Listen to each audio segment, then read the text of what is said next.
Maliban sa experience at angking galing, may mas malalim pang motibasyon ang Pinay boxer na si Ira Villegas para mapagpatuloy ang magandang kampanya sa 2024 Paris Olympics. Kung ano ito, alamin natin yan sa ulat ni Paulo Salamati.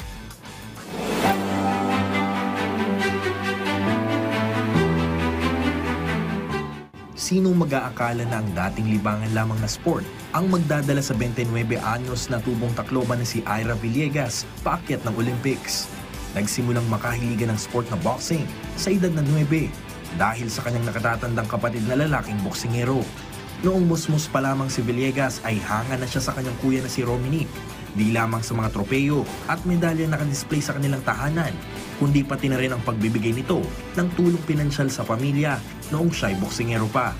Mula rito, trinabaho ni Ira na maging boksingero paakyat ng national team noong 2012 bilang miyembro ng Association of Boxing Alliances in the Philippines na kung saan kaliwat kanang international at local events na ang kanyang nilaruan, kabilang ang kasalukuyang ginaganap na Paris Olympics.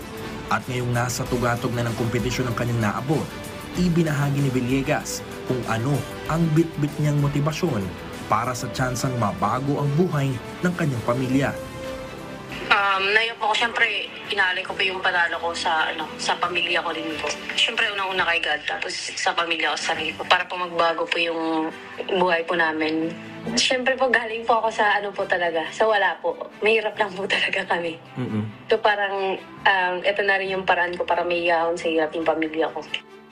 Sa kabila ng mga tagumpay, hindi naging madali para kay Villegas ang mga naging hamon sa kanyang karera bilang boksingero, mula sa mga nalasap na pagkatalo at injuries na natamo. Dahil dito, ibinahagi naman ni National Women's Boxing Team Coach Reynaldo Galido na dumaan umano si Villegas sa puntong mapagpasyahang itigil na ang boxing career. Ito, nagkaroon siya ng daming injury.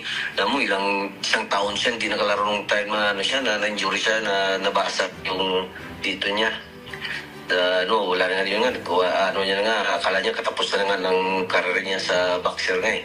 Yung na nga rin yun sa sarili niya na ayaw niya na mag-boxing dahil nga sa injury niya. O siyempre, nandun din yung niya rin sa sarili niya at saka sa pamilya niya. Parang yun talaga ang pinaka-motivation siya na ulit na sikapan niya na makabangon ulit na makalaro sa Olympic dahil nga rin sa pamilya niya at saka sa sarili niya rin.